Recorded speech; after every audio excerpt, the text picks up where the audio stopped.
Inflasi yang tetap terjaga dianggap menjadi salah satu capaian pemerintahan Presiden Joko Widodo dan Wakil Presiden Ma'ruf Amin selama 4 tahun terakhir. Berikut kami hadirkan informasi selengkapnya untuk Anda.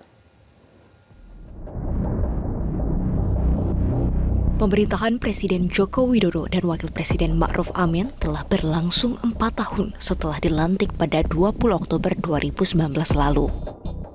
Menurut staf khusus Menteri Keuangan Justinus Prastowo, ekonomi Indonesia relatif terjaga selama 4 tahun terakhir di tengah tantangan pandemi COVID-19 dan penurunan aktivitas ekonomi. Pak Jokowi, Kiai Ma'ruf Amin ini tetap bisa menjaga stabilitas ekonomi. Tentu kita tidak boleh melupakan faktor pandemi. Ketika tahun 2020 kita ternyata diterpa pandemi dan cukup panjang hingga setidaknya sampai pertengahan 2023 kita baru menyatakan sebagai endemi. Kalau kita lihat sebenarnya sampai 2019 pertumbuhan kita cukup bagus di 5%. 2020 karena pukulan ekonomi kita tumbuh minus 2,1%. Setelah itu kita mulai bergeliat dengan program pemulihan ekonomi nasional. Kita berhasil mendeliver dukungan untuk kesehatan, kemanusiaan, sosial, dan ekonomi. Ya, misalnya inflasi, pemerintah juga bisa menjaga inflasi 4 tahun terakhir dengan relatif baik, terjaga di kisaran di bawah 3%. APBN sendiri sebagai penopang ekonomi kita, juga kita harapkan dapat terus menjaga kesehatannya. Setelah kita berjuang selama COVID kemarin, dengan berbagai insentif, defisit kita berlebar, kita bersyukur karena kita bisa kembali menjaga defisit di bawah 3% di tahun 2023 ini. Ekonom Faisal Basri mengapresiasi salah satu capaian pemerintah selama 4 tahun terakhir, yaitu dalam pengendalian inflasi. Yang spektakuler di tengah COVID, di mana negara-negara lain itu inflasinya melonjak ya.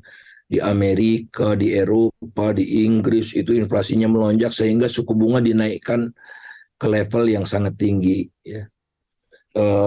Tapi Indonesia mampu untuk menahan laju inflasinya bahkan di bawah rata-rata negara maju. Gitu.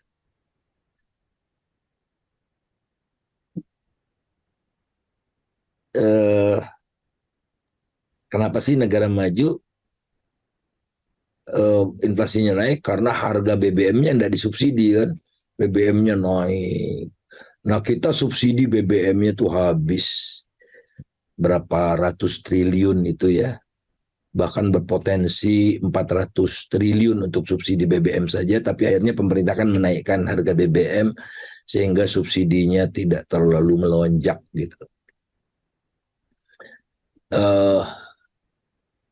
Inflasi sempat naik tapi sebentar turun lagi dan bulan lalu sudah di bawah 2% inflasinya. Kan keren kan? Di bawah 2%. Amerika saja masih 3-4% gitu ya.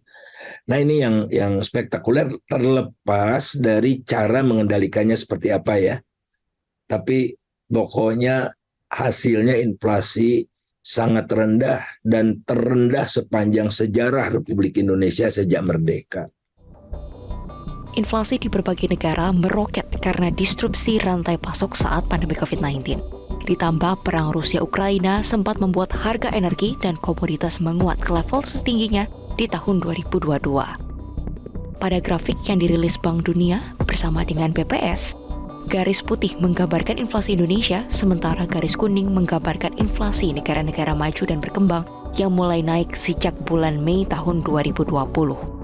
Inflasi terus meningkat mencapai puncak tertinggi selama lebih dari 10 tahun terakhir di Juni 2022. IMF mencatat rata-rata inflasi global mencapai 8,7% di tahun 2022, sementara ekonomi Indonesia masih cenderung terkendali. Inflasi di Indonesia relatif rendah diantaranya karena subsidi BBM dan gas LPG 3 kg oleh pemerintah.